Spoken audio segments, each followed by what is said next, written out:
5 seconds.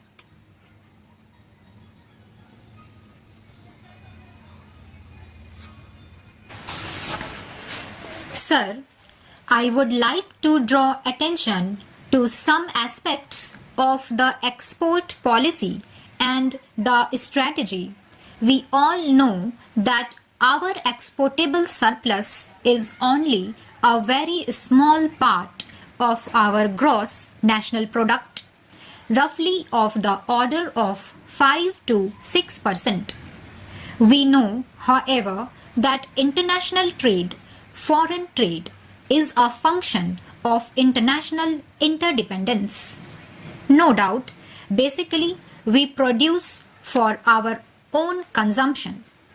But whatever a natural advantage we have, we naturally have to tap it to build exportable surpluses so that then we can earn the necessary foreign exchange for meeting our essential requirements.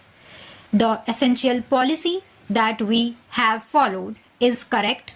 I see nothing wrong to fight against the policy of export promotion and import substitution must remain our policy. But it seems in actual implementation we have failed on both fronts. Our share of the world trade has come down from roughly 1% about 2 decades ago to less than half a percent in 1984. We remain primarily an exporter of primary products despite all the noise we make about non-traditional items. Tea, jute, iron ore, rice, spices, cashew nuts are now mainstay. And we have probably the only exception among the major items, textiles, leather, if you can call it an industrial product. We hear so much about engineering goods.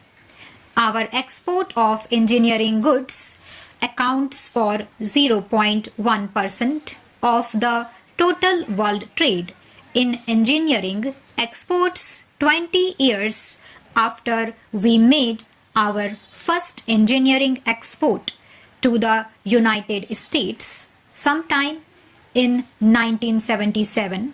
I think this needs to be improved. I have therefore a few suggestions to make. I feel that our markets must be diversified and so should be our sources of supply. We should think of markets nearer home in our close vicinity in Africa, West Asia, in Southeast Asia.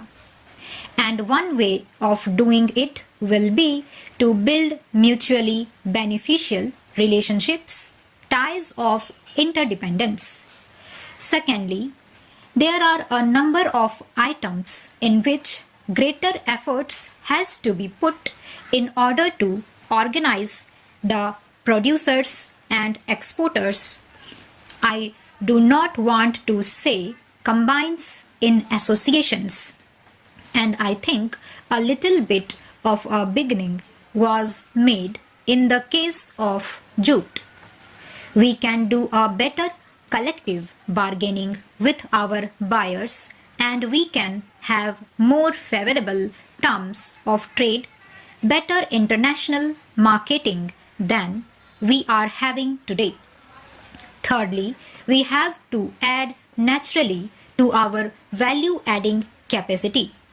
From iron ore, we are going to pelletization. But why cannot we go to iron and steel? After all, for a country of our dimensions and resources, 5 to 6 million tons of steel is peanuts. I just mentioned leather. From leather, we have moved on to leather goods, to shoes, etc. We must diversify our exports because if we want to have a non-operational market for non-traditional goods, we have to adopt a policy of natural self-denial. You cannot run foreign trade in terms of red and green signals. You cannot run foreign trade in terms of off again and on again principle. If you want to cultivate a foreign market, you have to service it. You have to see to it that we do not fail when there is scarcity, but we have also to see that we do not fail internally as well as externally. For this, we have to build up buffer stocks. Mr. Vice Chairman, I know that the Commerce Minister will say, yes, all these need to be done. I can do a very good job of buying and selling. But where are the things to sell? Therefore, surely production comes first. Production both primary and secondary. The constraints coming in the way of production have got to be removed so that the installed capacity can be fully utilized. And as my distinguished colleague has said, productivity has to be improved. For that, what is required is to whip up your infrastructure. There are transport bottlenecks in both rail and road. There are ports which simply cannot handle our import and export trade. There are ports which foreign liners refuse to touch because the turnaround period is so high. I know shipping is a problem. There are many reasons with which we do not have direct shipping. There is always the problem of whether you first develop your export trade and then establish a shipping link, or first have the shipping link and then develop export trade. There is also the question of adequate banking and insurance facilities with a number of developing countries. We do not have such facilities.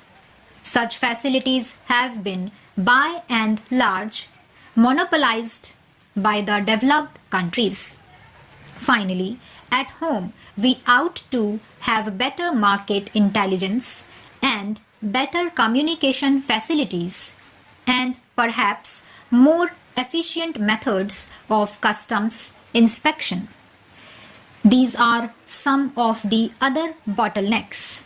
I would like the Commerce Minister to fight against these bottlenecks and all other constraints and fight against some of his colleagues here to have them removed.